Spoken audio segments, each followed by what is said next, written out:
한 주간 잘 보내셨죠? 주님의 평강이 여러분과 여러분 가정에 임하기를 축복합니다. 어떤 가정에 한 아들이 있는데 빨리 성공하고 싶었습니다. 아버지 돌아가셔도 유산 줄 거니까 내가 뭘 할 때, 살아있을 때 줘도 괜찮지 않느냐고 이렇게 당돌하게 아버지 유혹을 미리 달라 하여서 멀리 낯선 곳으로 가서 살기를 작정합니다. 아버지가 보니까 기가 막힙니다. 아직 살 경험이 없습니다. 배움도 모자랍니다. 남 밑에 조금 배우고 일을 하고 난 뒤에 이런 주장을 하면 좋은데 아직 그럴 단계가 아니어서 아직은 때가 아니고 또 공부도 하고 또 어떤 일을 하려면 남 밑에서 좀 더 수련받고 난 뒤에 그렇게 하면은 내가 너 원하는 대로 사업 자금 주겠다 했는데 이 아들은 아버지의 마음을 모르고 막무가내입니다. 가만히 생각해 보니까 이래도 안 되고 저래도 안 되고 결국은 아버지 원한 듣고 밤새 떠난 것 같아서 마지 못해서 미래가 보이지만도 아들이 원하는 대로 재산을 떼주었습니다. 그리고는 아버지가 집 나간 아들에게 특별히 하나의 부탁을 합니다. 얘야, 세상살이 쉽지 않을 것이다. 그리고 집에 오고 싶으면 언제나 오너라. 혹시 올 마음이 없다 할지라도 매년 가을 단풍 들 때에 단풍이 붉게 물들 그때에 그 아버지의 마음이 너를 향한 마음이 이렇게 뜨거운 것을 기억하고 한 번쯤 생각하면 좋겠다. 그 하고는 아들이 떠났습니다. 매년 가을이 되고 단풍이 물들 때 아버지는 아들이 혹시 돌아올까? 내가 마지막 했던 그 말을 기억하고 단풍 들 때 단풍을 보며 돌아올 마음이 있는가? 늘 집 밖에 기다리는데 어느 한 해는 단풍이 일찍 졌습니다. 아버지가 염려가 되었습니다. 단풍을 보고 돌아오라 했는데 단풍이 너무 일찍 지다 보니까 아들이 혹시 아버지 기다리는 것을 잊어버릴까 싶어가지고 집에 있는 얼룩달룩한 온갖 천을 가지고 마당의 감나무 위에도 두르고 지붕 위에도 다 단풍으로 이렇게 포장을 했습니다. 어느 날 이 아들이 혹시 아버지가 나를 기다리는가 아닌가 확인하기 위해 그 건너편 길로 차를 타고 지나가는데 온 산에는 다 낙엽이 다 떨어졌는데 자기 집 지붕과 감나무에는 얼룩달룩한 온갖 단풍들이 걸려져 있는 것을 보고 아버지가 지금도 나를 저렇게 기다리는구나 하고 이렇게 눈물 흘리며 돌아왔다고 합니다. 세상의 모든 부모들이 갖는 마음이죠. 집 나간 자녀가 돌아오기를 원하는 것은 부모의 본심이십니다. 하나님 아버지가 그러합니다.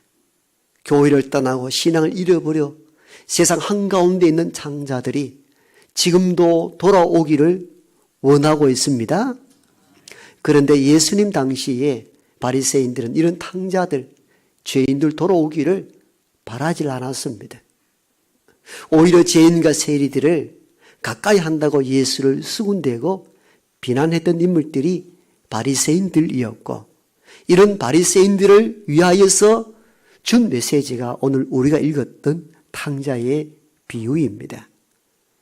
연속 3주간을 걸쳐서 우리는 탕자에 대한 이야기를 다루었는데 서두에 말씀드렸다시피 탕자의 이야기는 탕자 그 자체의 이야기를 하고자 했던 것이 아니고 탕자를 통해서 이를 바라보는 바리새인들 즉 큰아들의 관점은 무엇이고 반대로 아버지 하나님의 마음은 어떠한가 이 양쪽 시각을 보여주는 것이 탕자 비유의 핵심이기도 합니다. 몇 주 안에 있었던 일들을 잠시 간추리고 오늘 네 번째 이 차이점을 이어서 말씀드리고자 합니다. 첫 번째 큰아들은 어떤 차이를 가지고 있다고 그랬습니까? 탕자의 지난 과거에만 몰입하여 그것으로 비난하고 그를 수용할 수 없는 관점을 가지고 있습니다. 그래서 동생의 잘못된 과거의 흔적만 쫓아가는 큰아들. 그러니까 수용이 불가능하죠. 우리가 세상을 살아갈 때 누군가 과거의 잘못된 행적만 바라보면은 그를 수용하기가 매우 어렵게 됩니다. 그러나 아버지는 잘못된 과거의 아들의 모습을 보는 것이 아니고 현재 내 앞에 있는 존재, 아들됨, 딸됨을 먼저 생각하셨습니다. 그러니까 받을 수가 있었던 것이죠. 두 번째 큰아들과 아버지의 차이점은 이것입니다. 큰아들은 동생이 삼켜버린 살림, 재물에만 관심이 있습니다. 그러니까 하는 말마다 재물에 대한 이야기를 합니다. 아버지의 살림을 창녀와 함께 삼켜버린 그 아들이 돌아오매 송아지를 잡았느냐고. 살림과 송아지, 그가 사용하는 언어가 그의 사상을 이야기한다면 그는 오직 재물에만 관심이 있습니다. 재물을 손해시킨 동생이 미울 수밖에 없는 이유가 그가 관심 갖는 것이 살림, 재물에만 관심이 있었기 때문입니다. 그러나 아버지는 돌아온 탕자에 그가 재물을 얼마나 낭비했는가가 아니라 살아 돌아온 생명의 관점에서 봤습니다. 이는 죽었다가 다시 살아났고 잃었다가 얻었기로 내가 기뻐하고 즐거워하지 않겠느냐라는 이 성경의 대목을 보면은 아버지는 아들이 삼켜버린 재물에 관심이 있었던 것이 아니라 다시 돌아온, 다시 살아온 생명의 관점에서 아들을 보고 있다는 것이 큰아들과 대비되는 아버지의 마음입니다. 세 번째 큰아들과 아버지의 차이점은 무엇입니까? 큰아들은 동생 돌아오는 것을 바라지 않았습니다.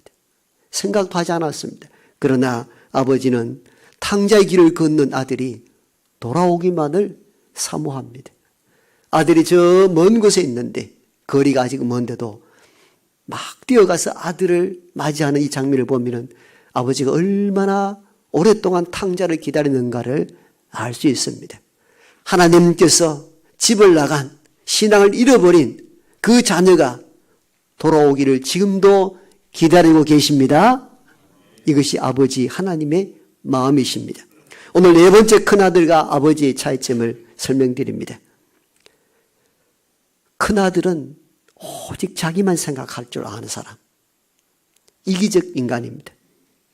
다른 사람의 형편, 가장 가까이 있는 형제, 동생이 어떻게 살아왔는지 전혀 관심이 없습니다. 오직 관심은 자기 자신뿐입니다. 동생이 회개하며 돌아왔을 때 그는 동생에 관심이 없었습니다. 그가 탕자의 삶을 살다가 돼지 쥐엄 열매로도 배를 채우지 못하고 고난의 세월을 보냈을 때 얼마나 힘겹게, 얼마나 어려웠던가, 얼마나 배고팠던가에 대한 생각이 전혀 없습니다. 그래도 형제인데 그 생각 전혀 없습니다. 큰아들은 오직 자신밖에 없습니다. 동생이 돌아왔음에도 동생이라는 말, 단어 자체를 사용하지 않습니다. 본문 비유를 천천히 살펴보면은 동생아 돌아왔냐? 뭐 차라리 야단을 치더라도 그렇게 동생 돌아왔음에 대한 언어 구사, 말을 해야 되는데 동생이란 단어 자체를 쓰지 않습니다.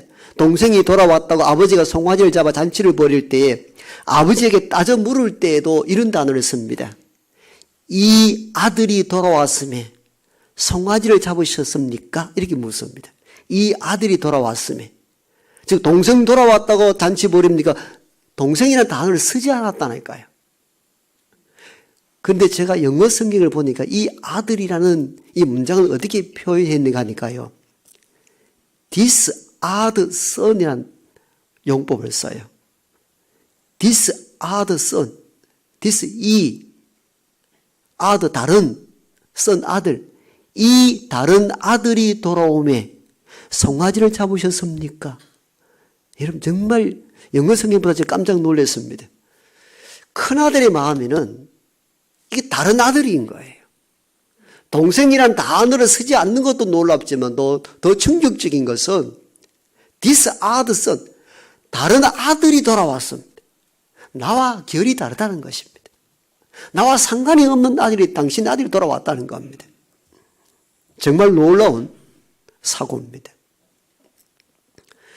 그래서 동생이 돌아오면 송아지를 잡았습니까? 라는 단어 대신에 다른 아들이 돌아왔으며 송아지를 잡습니까? 이렇게 이야기합니다. 즉 동생이라는 형제에 대한 개념 자체가 아예 없습니다. 이 아들에게는.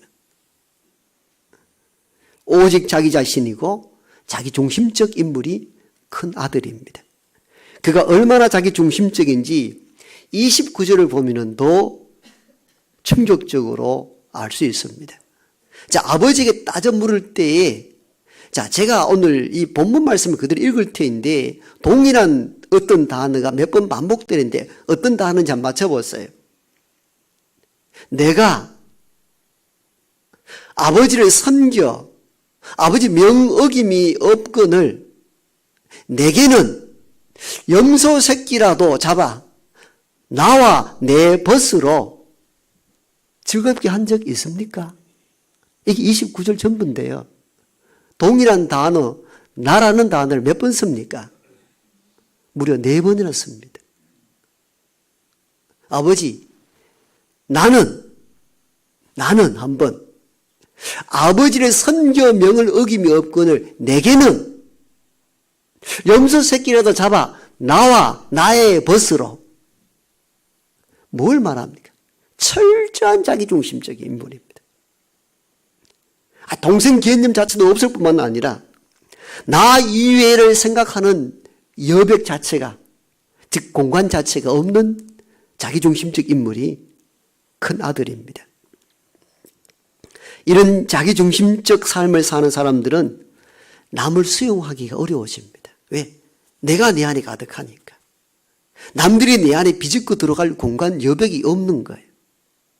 그리고 이런 인생은 주로 스스로 고립되어 넘어지는 경향을 많이 가지고 있습니다. 탈무드에 보면은 이런 이야기가 있습니다. 태어날 때부터 시각장애, 눈 먼 사람이 있는데 이 사람의 일생 소원은 한 번 보는 것이었습니다. 한 번만 봐. 날 좀 한 번만 보게 해달라고. 이 소리를 누가 들었겠어요? 대답이 없습니까? 날 좀 한 번만 좀 보게 해달라고 빌었는데 누가 들었겠어요? 여러분 믿음 좋으니까 하나님인데 하나님이 아니고 그 동네에 산 부엉이가 이걸 들었습니다. 탈무드 이야기입니다. 부엉이가 날아다니면서 이 소리를 듣고는 하도 간절한 소원이 있기에 눈먼 사람을 찾아갔습니다. 그래서 당신의 소원이 한번 보는 것이냐고. 한번 보는 것이라고. 그럼 이렇게 하자고 부엉이가 이 눈먼 이에게 제안을 합니다. 나 부엉이는 원래 낮에는 활동하지 않고 밤에만 활동하여 먹이 활동을 하니까 낮 동안에 내 눈을 당신에게 주겠다. 그 낮 동안 일을 하고 당신이 밤에 잠을 자는 동안에는 그 눈을 나에게 돌려다오. 그래서 내가 밤에는 먹이 활동을 해야 되니까. 이렇게 해서 낮 동안에 이 눈먼이가 부엉이 눈을 빌려가지고 활동을 하기 시작하는데 얼마나 세상이 아름답고 좋은지 너무너무 좋습니다. 그리고 저녁이 되면은 부엉이를 찾아가서 그 눈을 다시 갖다 주고 부엉이는 밤에 또 활동하여 먹이 활동을 합니다. 세월이 쭉 지나가는데 이 눈먼이가 생각을 하게 됩니다. 내가 바보 덩신이가 눈을 가져왔다가 부엉이는 그때 눈이 없으니까 내가 안 찾아가면 이 눈을 가지고 계속 낮밤을 활동할 수 있는데 왜 내가 이 바보 덩신 짓을 했지 하면서 그때부터는 저녁이 되어도 부엉이에게 찾아가서 눈을 주지 않고 밤에는 친구도 만나고 술도 먹고 낮에는 일을 하고 얼마나 신나는 삶을 살아가는지 모릅니다. 그런데 세월이 가면 갈수록 눈이 희미해져 가는 거예요. 앞이 잘 안 보이는 거예요. 그래서 이상하다 싶어가지고 엉금엉금 기어서 부엉이를 겨우 찾았습니다. 부엉이가 이 눈먼 자가 자기를 찾아온 것을 보고 왜 이제 왔어? 내가 밤에 눈이 없어서 먹이 활동을 하지 못하여 먹지 못하니까 당신의 눈이 어두워진 것이 아니요. 그리고는 그 자리에서 부엉이가 굶주려서 죽고 맙니다. 그랬더니 이 눈먼 자의 눈이 어떻게 되었겠어요? 똑같이 눈도 죽어버린 거죠. 탈무드에 나오는 우화입니다마는 생각할 여지가 많은 우화이기도 합니다.